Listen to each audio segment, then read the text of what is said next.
উপদেষ্টা আসিফ মাহমুদ, সজীব ভুঁইয়া ও মাহফুজ আলম জাতীয় নাগরিক পার্টি এনসিপির সঙ্গে সংশ্লিষ্ট নয় বলে জানিয়েছে দলটির আহ্বায়ক নাহিদ ইসলাম। শনিবার রাজধানীর বাংলা মোটরে দলটির কেন্দ্রীয় অস্থায়ী কার্যালয়ে অনুষ্ঠিত জরুরি সংবাদ সম্মেলনে এ তথ্য জানিয়েছেন তিনি। ছাত্র উপদেষ্টাদের প্রসঙ্গে নাহিদ ইসলাম বলেন, আসিফ মাহমুদ ও মাহফুজ আলম গণঅভ্যুত্থানের পরিপ্রেক্ষিতে গণঅভ্যুত্থানের প্রতিনিধি হিসেবে সে সময় সরকারে গিয়েছিলেন। আমিও তাদের সঙ্গে ছিলাম।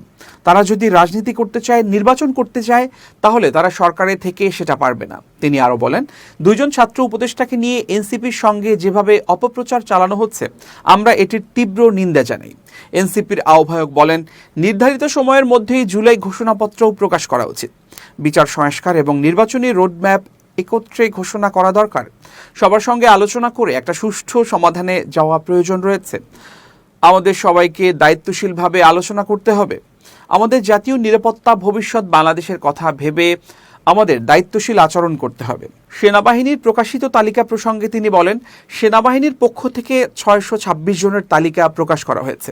এই তালিকা যদি আগেই প্রকাশ করা হতো তাহলে জনমনে শঙ্কা তৈরি হতো না, সেনাবাহিনীর বিরুদ্ধে কেউ কথা বলতে পারতো না। আমরা দেখেছি সেনাবাহিনীর সঙ্গে রাজনীতির একটা সম্পর্ক তৈরি হয়।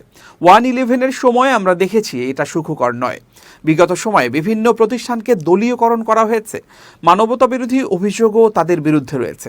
যেসব সেনা অফিসারের বিরুদ্ধে গুমের অভিযোগ রয়েছে, অনেকেই গ্রেপ্তার হয়নি বা কী অবস্থায় আছে আমরা জানি না। স্থানীয় সরকার নির্বাচন নিয়ে নাহিদ বলেন, স্থানীয় সরকার নির্বাচনের দিকে যাওয়া উচিত। নির্বাচন কমিশন আস্থার জায়গা হারিয়েছে বলে আমরা মনে করি। কাজেই নির্বাচন কমিশনকে আস্থাটা তৈরি করতে হবে অথবা দায়িত্ব ছেড়ে দিতে হবে।